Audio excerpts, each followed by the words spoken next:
बुद्धि का कार्य होता है निश्चय करना, और विवेक का कार्य होता है उसके निश्चय में फाइनल सामने दिखाना।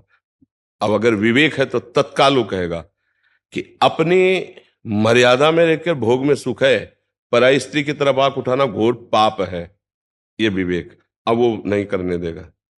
विवेक है, बुद्धि ने तो कह दिया कि भोग में सुख है, उसका निर्णय होता है। और विवेक का निर्णय होता है कि सत्य क्या है और असत्य क्या है, धर्म क्या है अधर्म क्या है। ऐसा कैसे? अगर भोग में सुख है तो जिसका पाणी ग्रहण किया उसका, जो हमारे पास धर्म पूर्वक है उस भोग का, अधर्म पूर्वक भोग थोड़ी भोग सकते हैं। ये विवेक तत्काल खड़ा हो जाएगा, नहीं ऐसा नहीं होने देंगे। जो सत्य और असत का निर्णय करे, जो धर्म और अधर्म का निर्णय करे, उसे विवेक कहते हैं। और जो केवल निर्णय करे उसे बुद्धि कहते हैं, बिना सत असत का विचार किए। ये निर्णय तो कर रही, ये है बुद्धि। और जो उस पर हावी होकर के निर्णय कराता है, बुद्धि के निर्णय पर जो हावी होता है, उसे कहते हैं विवेक। विवेक बचा लेता है।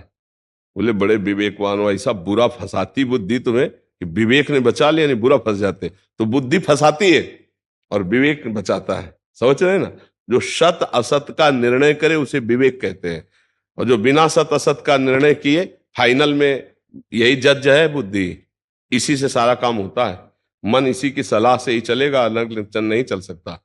मन बुद्धि को अपने पक्ष में कर लिया है, और मन को इंद्रियों ने पक्ष में कर लिया है, और इंद्रियां भोगों में रत है। तो जो इंद्री बोली कि ये भोग भोगना है, तत्काल मन ने दस्तखत करवाए बुद्धि से, हाँ भोगो।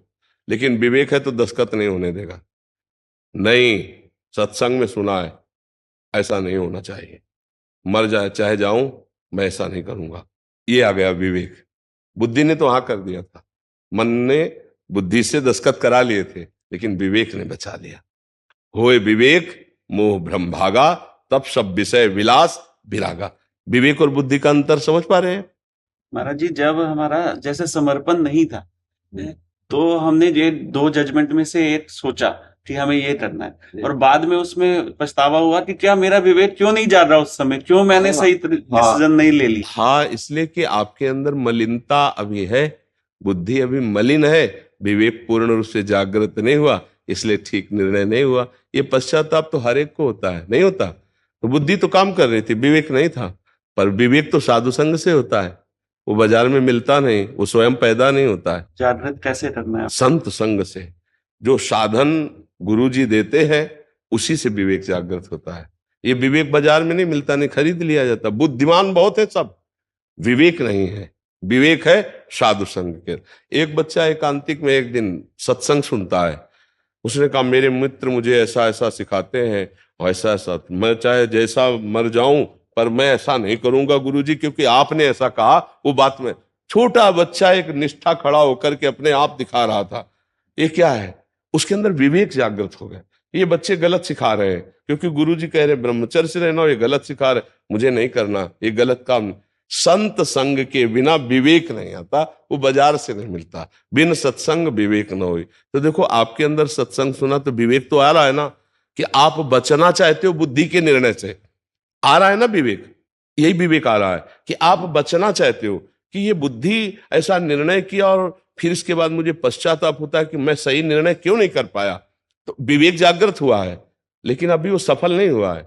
जागृत हो चुका है जो इस बात की जांच करना शुरू कर दिया है, लेकिन जब सफल हो जाएगा तो सफल ड्राइवर वही कि घटना के पहले ब्रेक मार दे, घटना के बाद सोचे कि ब्रेक मार देता तो ये बच जाता, वो बात नहीं होती। विवेक होता है घटना होने के पहले बचा लेना, और बुद्धि क्या होती? घटना के बाद पश्चाताप करती कि यार ऐसा कर लेते तो बच जाते, ऐसा ना करते तो बच जाते। कई तरह का उसमें ज्ञान वो उस समय देती है, लेकिन उस समय ज्ञान देने की जरूरत थी जब घटना होने जा रही। वो विवेक होता है, वो सत्संग से आता है। शास्त्र स्वाध्याय नाम जब जितना करोगे शुद्ध विवेक होता चला जाएगा। आप समझ रहे?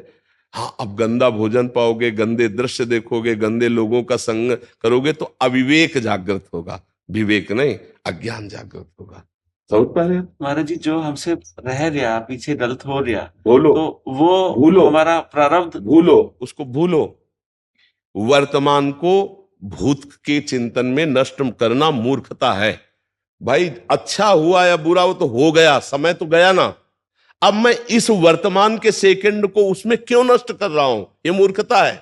इस समय मैं बोलूं राधा राधा, वो भी ठीक हो जाएगा और आगे भी भविष्य भी ठीक हो जाएगा। वर्तमान को संभालने वाला विवेकी होता है। जो भूत और भविष्य की चिंता में वर्तमान के समय को नष्ट करता है उसे अविवेकी और मूर्ख कहते हैं। पीछे हमसे गलती हो गई, अब हम बैठे बैठे ये समय क्यों उसमें नष्ट कर रहे हैं? ये इतना कीमती समय पीछे जो गलत हो गया उसके चिंतन में नष्ट कर रहे हैं। ये हमारी मूर्खता है। हम इस समय उसको सुधारने के लिए राधा राधा राधा, और वो गलती अब कभी नहीं करेंगे। संभल गया। अहम तो अमसर पापे भ्यो मोक्षयिष्यामि मा शुचा।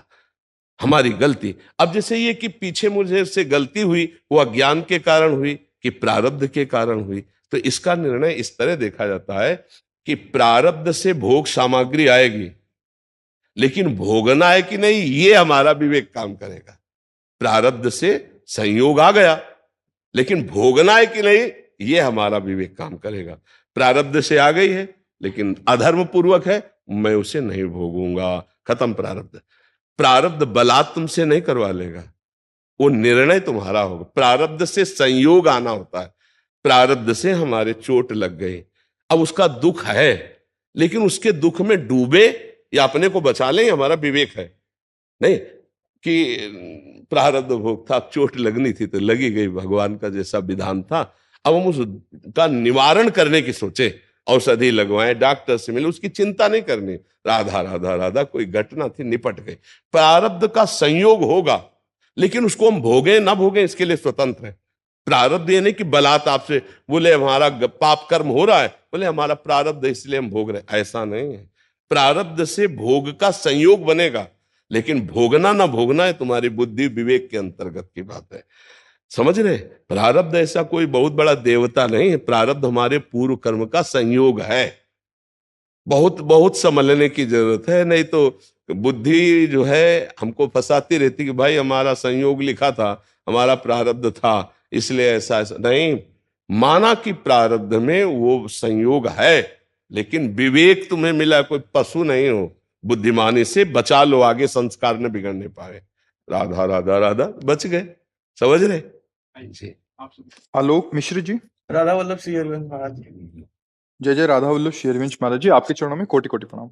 महाराज जी, आपके सत्संग में कुछ बातें सुनी और वो हृदय में बैठ गई, और ऐसा लगता है कि अपना कल्याण इन बातों का आत्मसात करने से ही हो रहा है। अब लो नसानी अब ना नसई हो, भाव कुभाव अनक आलस हूं, नाम जपत मंगल दिशि दस हूं, बारी मथे घृत होए बरु सिकता ते बरु तेल, बिनु हरि भजन ना भवतरी ये सिद्धांत अपेल, सबकी ममता ताग बटोरी मम पद मानही बांधी बर डोरी, और ईश्वर अंश जीव अविनाशी चेतन अमल सहज सुखरासी। महाराज जी, मेरा आगे प्रश्न ये है कि ग्रस्त में रहते हुए देहाभिमान और अहम कैसे गलित हो ताकि भगवत चरणारविंद में अनुराग बढ़े। जब हमारा अंतःकरण मलिन होता है तो अहंकार पुष्ट होता है। जब अंतःकरण निर्मल होता है तो अंतःकरण में ही एक है अहंकार, मन बुद्धि चित्त अहंकार। तो अंतःकरण पवित्र होता है जितना हम नाम जप करेंगे और जितना हम भगवत चर्चा सुनेंगे, इन दो से बहुत जल्दी हमें लाभ मिलता है। तो सत्संग सुन ही रहे हैं आप और नाम जप कर रहे हैं आप, और जितने कर्म कीजिए उनको भगवान को अर्पित कीजिए। एक एक घंटे में, दो दो घंटे में करने के पहले विचार कीजिए मैं भगवान के लिए कर्म कर रहा हूं। और जो भी कार्य, कोई व्यापार, कोई नौकरी, कोई किसानी, कोई राष्ट्रीय सेवा, सब लगे ही हैं। अपने कर्म को पूजा मानकर भगवान को समर्पित कर दे और नाम जप करे और सत्संग सुने। तो अंतःकरण जहां निर्मल होगा तो अहंकार नष्ट होना। अब किस बात का अहंकार कर सकते हैं अपने लोग? जब ज्ञान से देखो किस बात का कर सकते हैं? अगर एक रोम टूट जाए तो हम उसे पुनः लगा नहीं सकते हैं, नहीं ना? हाँ, अगर हमारी अवस्था का परिवर्तन हुआ तो मैं जान भी नहीं पाया कि बाल्यावस्था से कब जवानी आ गई। आप ही के शरीर में तो आई। तिथि तारीख याद है आपको कि इस तारीख से इस समय से मैं जवान हुआ। ऐसे बुढ़ापा आ जाएगा, ऐसे मृत्यु का पता नहीं। मतलब आपको कोई पता नहीं।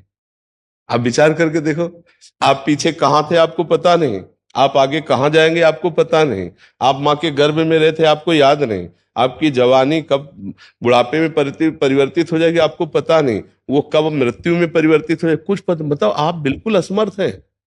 आप देखो ना, आपका परिवार कौन कहां से आया आपको पता नहीं, कब कहां कौन जाएगा आपको पता नहीं, जिसको जाना है उसको रोक नहीं सकते, जिसको आना है उसको रोक नहीं सकते, मतलब आप हैं क्या?